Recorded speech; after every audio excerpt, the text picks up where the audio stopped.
झारखंड और बीजेपी के लिए आज का दिन काफी खास रहा। पूर्व मुख्यमंत्री पूर्व राज्यपाल रघुवर दास उन्होंने फिर से बीजेपी की सदस्यता ली। आपको बता दें कि 2023 में जब उन्हें राज्यपाल बनाया गया था तब उन्होंने बीजेपी की प्राथमिक सदस्यता से इस्तीफा दे दिया था और अब राज्यपाल के पद से पदमुक्त होने के बाद एक बार फिर से उन्होंने बीजेपी की सदस्यता ली। इस मौके पर बाबूलाल मरांडी ने उनका स्वागत किया। आप देखिए टीवी स्क्रीन पे।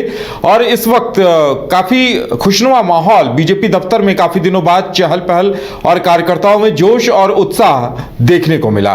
ज्यादा जानकारी के लिए इस वक्त करिश्मा हमारे साथ जुड़ी हुई हैं। करिश्मा, एक लंबे अरसे बाद बीजेपी के कार्यकर्ता या बीजेपी दफ्तर में चहल पहल और जोश दिखा। मुझे लगता है चुनाव परिणाम के बाद जिस तरह से सन्नाटा छाया था तो वो सन्नाटा आज टूटा है। क्या कुछ देखा, महसूस किया आपने? जी, आपने सही कहा कि चुनाव परिणाम के बाद अगर हम बीजेपी कार्यालय की बात करेंगे तो आपने देखा होगा कि बीजेपी के उतने कार्यकर्ता वहां नहीं पहुंचते थे, लेकिन आज जो तस्वीर हम अपने दर्शकों को लगातार दिखा रहे थे कि बीजेपी के कार्यकर्ता अलग अलग जगहों से राजधानी रांची के बीजेपी कार्यालय पहुंचे थे, क्योंकि आज पूर्व मुख्यमंत्री और पूर्व राज्यपाल रघुवर दास बीजेपी की सदस्यता लेने वाले थे, जिसको लेकर तमाम जो कार्यकर्ता है सिर्फ एक ही बात बोल रहे थे कि संगठन को मजबूती मिलेगी। आपने देखा कि काफी अनोखे अंदाज से रघुवर दास बीजेपी कार्यालय पहुंचे थे। तमाम कार्यकर्ताओं से सबसे पहले वो मिले, क्योंकि आज भव्य तरीके से उनका स्वागत किया गया। इसके साथ ही प्रेस कॉन्फ्रेंस के जरिए उन्होंने तमाम बातों का जिक्र किया। लेकिन आपने देखा होगा जब वो सदस्यता ग्रहण कर रहे थे उस बीच उन्होंने संबोधित करते हुए ये कहा कि बहुत जल्द वापस भी आएंगे, यानी कि बीजेपी जिस तरीके से इस बार प्रदर्शन की है विधानसभा चुनाव में, उसके बाद से यही कयास लगाए जा रहे थे कि बीजेपी में एक बड़ा बदलाव देखने को मिलेगा। जब से रघुवर दास को राज्यपाल बनाया गया था उसके बाद से ये माना जा रहा था कि यहाँ पर कुछ ना कुछ बदलाव जो है वो देखने को मिलेगा। लेकिन इस बीच खबरें सामने आई कि रघुवर दास ने राज्यपाल के पद से इस्तीफा दे दिया। उसके बाद से यही कयास लगाए जा रहे थे कि आज नहीं तो कल रघुवर दास की सक्रिय राजनीति में एंट्री हो सकती है। और आज का दिन रघुवर दास के साथ साथ बीजेपी यानी कि झारखंड बीजेपी के लिए भी काफी खास था, क्योंकि कार्यकर्ताओं में काफी उमंग, काफी खुशनुमा माहौल। आपने सही कहा कि बीजेपी दफ्तर में काफी खुशनुमा माहौल था।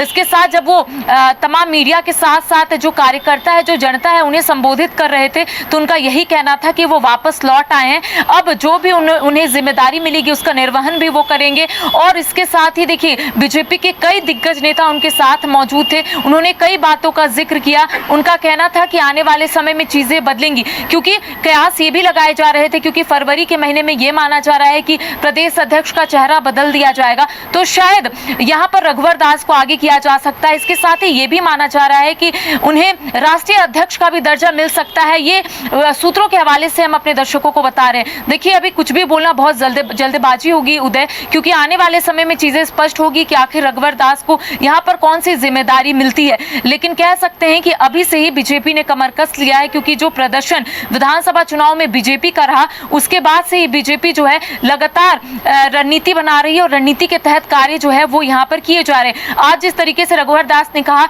कि 1980 के बाद ये दूसरी बार वो बीजेपी की सदस्यता ले रहे हैं, यानी कि 1980 में उन्होंने बीजेपी की सदस्यता पहली बार ली थी, उसके बाद दूसरी बार आज वो बीजेपी की सदस्यता ले रहे हैं। और इसके साथ ही उन्होंने ये भी कहा कि जब उन्हें ये पता चला कि उड़ीसा के राज्यपाल के तौर पर उन्हें भेजा जा रहा है, जब उन्होंने राष्ट्रीय अध्यक्ष जेपी नड्डा के सामने इस्तीफा दिया तब उनका कहना था कि मैं बहुत मायूस था, मैं बहुत भावुक था। इसके साथ ही जब अब उनका कहना है कि वो अब राज्य की राजनीति में आ गए हैं, तो आने वाले दिनों में चीजें जो है वो बदलेंगी और बीजेपी लगातार कार्य करेगी। जी बिल्कुल। और करिश्मा, कहा जा सकता है कि जिस तरह से कार्यकर्ताओं में उत्साह दिखा है, जिस तरह से एक नया जोश उनके अंदर दिखा है, तो विपक्ष बीजेपी अब एक सक्रिय विपक्ष या सशक्त विपक्ष की भूमिका निभाएगी। और रघुवर दास ने भी यही चीज कहा है कि सरकार के हर काम को लेकर या सरकार ने जो भी घोषणाएं वादे किए हैं उनमें से जो पूरे नहीं हो रहे हैं उनका सड़क से सदन तक विरोध करेंगे। जी देखिए, अल्टीमेटम यहाँ पर रघुवर दास ने 6 महीने का दिया। उनका कहना है कि 6 महीने में सरकार ने जो वादा किया अगर वो वादा पूरा नहीं होता है तो सड़क से सदन तक बीजेपी जो है अपनी आवाज को बुलंद करेगी। आज उन्होंने स्पष्ट रूप से यही कहा है कि राज्य में जरूर महागठबंधन की सरकार है, उन्होंने बधाई भी दी, लेकिन उन्होंने ये भी याद करवाया कि जो जो वादे सरकार ने किया है अगर वो वादे पूरे नहीं होते हैं 6 महीने के अंदर तो बीजेपी के कार्यकर्ता सड़कों पर उतरेंगे और जनता को ये बताने की कोशिश करेंगे कि महागठबंधन की सरकार ने जो वादा किया था उससे विपरीत कार्य यहाँ पर महागठबंधन की सरकार कर रही है। तो एक अल्टीमेटम के तौर पर उन्होंने ये कहा है कि अगर 6 महीने के भीतर कुछ कार्य नहीं होते हैं, अगर सरकार अपने वादों से विपरीत कार्य करती है, तो बीजेपी एक अलग रूप में दिखेगी। बीजेपी सड़क से सदन तक अपनी आवाज को बुलंद करेगी। देखिए, शुरुआत में जब उन्होंने संबोधित करना शुरू किया था, तब उन्होंने एक बात कही थी कि मां के आंचल की छांव में वापस वो लौट आए हैं, यानी कि उनका कहना था कि वो बीजेपी में वापस लौट आए हैं और आने वाले समय में इसी तरीके से कार्य करेंगे। देखिए, उन्होंने जिस तरीके से वो राज्यपाल के पद पर सेवा दे रहे थे, 14 महीने उन्होंने